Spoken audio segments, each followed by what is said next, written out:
How to upgrade your B6neo charger. Download Charger Master from SkyRC website.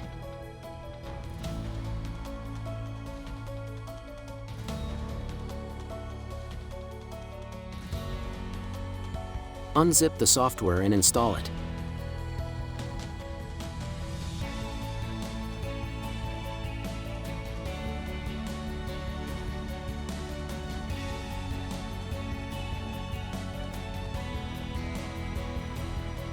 Launch the Charger Master after installing. Connect to your PC via USB-C cable.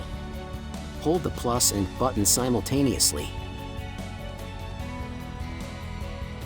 Plug USB cable to your B6neo.